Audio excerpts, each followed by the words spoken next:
यह महीना वृश्चिक राशि के जातकों के लिए कुछ हद तक अनुकूल रहने की संभावना है। आप अपने काम में ज्यादा व्यस्त रहेंगे, जिससे परिवार को समय कम दे पाएंगे और परिवार के सदस्यों को आपकी कमी महसूस होगी। प्रेम संबंधों में प्रगाढ़ता के साथ साथ कुछ समस्या भी उत्पन्न हो सकती है।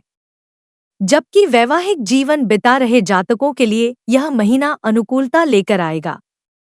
आपको कई मामलों में सफलता मिलने वाली है। आपकी आमदनी में बढ़ोतरी होगी।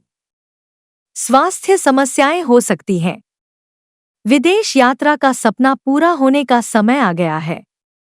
नौकरी करने वालों के लिए स्थिति अच्छी होगी। साथ ही व्यापार करने वालों को भी अच्छे समाचारों की प्राप्ति होगी। विद्यार्थियों को शिक्षा में अवरोधों का सामना करना पड़ सकता है। कार्यक्षेत्र। करियर के दृष्टिकोण से यह महीना उतार चढ़ाव से भरा रहने की संभावना है। यदि आप नौकरी करते हैं तो आपको अच्छे परिणामों की प्राप्ति होगी। सरकारी नौकरी करने वाले जातकों को विशेष रूप से अनुकूल परिणामों की प्राप्ति होगी, जबकि सामान्य क्षेत्र में नौकरी कर रहे जातकों को भी अपनी नौकरी में अच्छे फल मिलेंगे। छठे भाव में दशम भाव के स्वामी सूर्य महाराज उच्च अवस्था में महीने की शुरुआत में रहेंगे, जिससे आपको अच्छी पदोन्नति प्राप्त हो सकती है। सरकारी क्षेत्र के जातकों को भी और अच्छा लाभ मिलने की संभावना रहेगी। इसके अतिरिक्त छठे भाव के स्वामी मंगल महाराज राहु के साथ और बुध के साथ पंचम भाव में विराजमान है। इससे कुछ उतार चढ़ाव की स्थिति बनी रहेगी। आपके विरोधी कुछ आपके विरुद्ध ऐसी चाल चल सकते हैं जिससे आप परेशान होकर नौकरी छोड़ने का मन भी बना सकते हैं। इसलिए आपको अपने आप को संभालना होगा, क्योंकि जहां एक तरफ यह समय आपको सफलता दिला रहा है तो वहीं आपके विरोधी परेशान भी करेंगे। कार्यक्षेत्र में आपको सहयोगियों से आपको बहुत मदद मिलेगी और यह आपके काम में और आपके कार्यक्षेत्र में टिके रहने में आपकी मदद करेंगे। जो लोग किसी छोटे पद पर काम कर रहे हैं उन्हें नौकरी में बदलाव मिल सकता है और बड़े पद की नौकरी की प्राप्ति हो सकती है। कार्यक्षेत्र में किसी से भी उलझने से बचें। व्यापार करने वाले जातकों के लिए यह महीना अनुकूल रहेगा।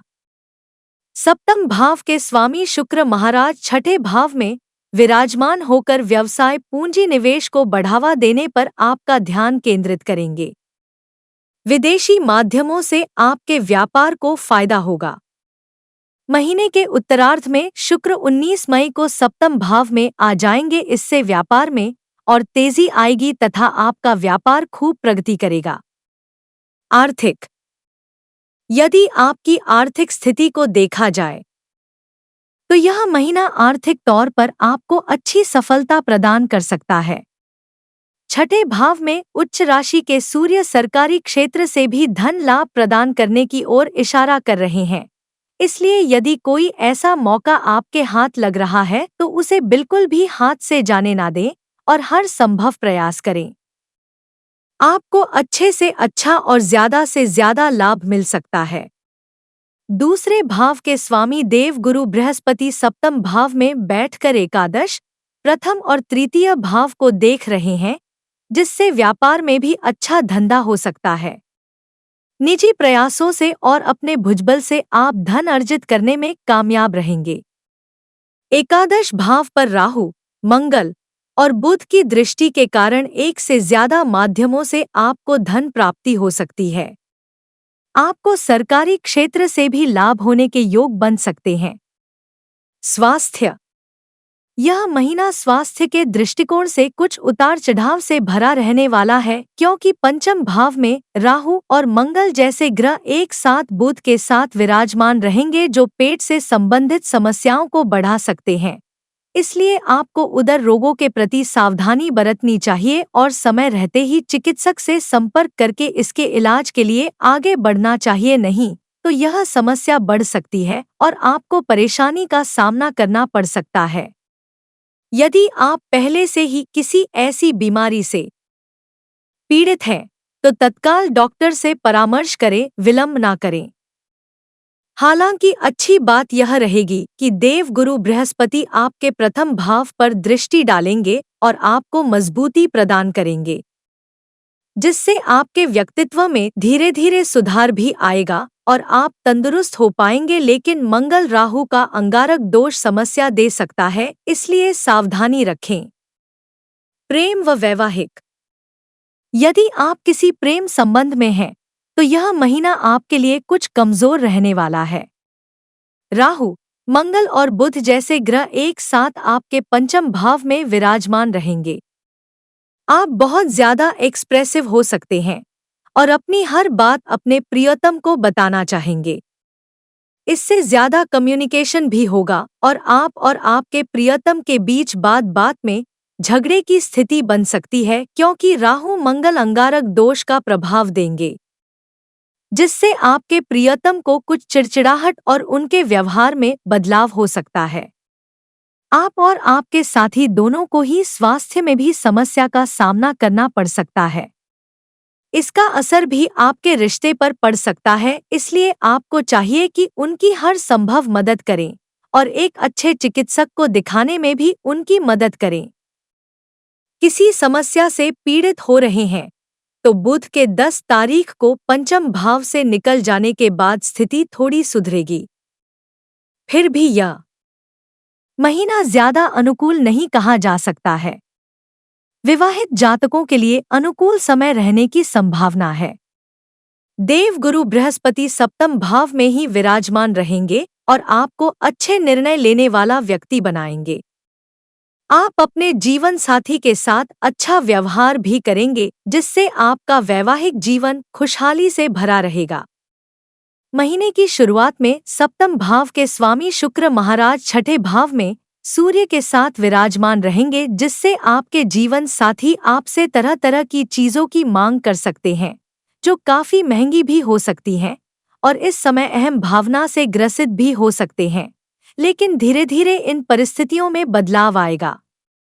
19 मई को शुक्र स्वयं की राशि में आपके सप्तम भाव में आ जाएंगे। तब आपको अपने जीवन साथी के उजले पक्ष के दर्शन होंगे, उनसे आपका प्यार भी बढ़ेगा, रोमांस भी बढ़ेगा, आपके रिश्ते में रोमानियत बढ़ेगी। साथ में कहीं अच्छा समय बिताने के लिए प्रयास करेंगे और एक दूसरे को भरपूर समय देंगे। इससे आपका वैवाहिक जीवन निखर उठेगा। पारिवारिक। यह महीना पारिवारिक तौर पर आपको कुछ परेशान कर सकता है, क्योंकि यह महीना आपको व्यस्त रखने वाला है। आप अपने काम को लेकर बहुत ज्यादा संजीदा रहेंगे और काम में चल रही चुनौतियों को भी ध्यान में रखते हुए और अपने पद को बढ़ाने के प्रयास में आपको अतिरिक्त काम करना पड़ सकता है। इसी वजह से परिवार को समय कम दे पाएंगे, जिससे परिवार वालों को आपकी कमी महसूस होगी। आपकी माताजी को आपकी ज्यादा कमी महसूस होगी, इसलिए आपको समय रहते ही उनसे थोड़ा समय निकालकर बात अवश्य करनी चाहिए। भाई बहनों का व्यवहार सहयोगात्मक रहेगा। भाई बहनों की मदद से आप कोई नया मकान खरीद सकते हैं अथवा उसका निर्माण कार्य करा सकते हैं। दूसरे भाव के स्वामी देव गुरु बृहस्पति सप्तम भाव में विराजमान रहेंगे, जिससे पारिवारिक व्यवसाय में बढ़ोतरी होगी। कुटुंब के लोगों का आपसी समन्वय अनुकूल रहेगा, जिससे यह महीना परिवार के लोगों को जोड़े रखेगा और प्रेम की भावना विकसित होगी। उपाय। आपको शनिवार के दिन राहु ग्रह से संबंधित वस्तुओं का दान करना चाहिए। प्रतिदिन श्री भगवान सूर्य नारायण जी की उपासना करें और उन्हें अर्घ्य दें। इससे आपका स्वास्थ्य भी सुधरेगा और मान सम्मान की प्राप्ति होगी। श्री गणेश जी के मंदिर जाकर उन्हें दुर्वांकुर अर्पित करें। मसूर की दाल का परहेज करें और मंगलवार के दिन छोटे बालकों को गुड़ और चने का प्रसाद बांटें। यह राशिफल आपकी चंद्र राशि पर आधारित है।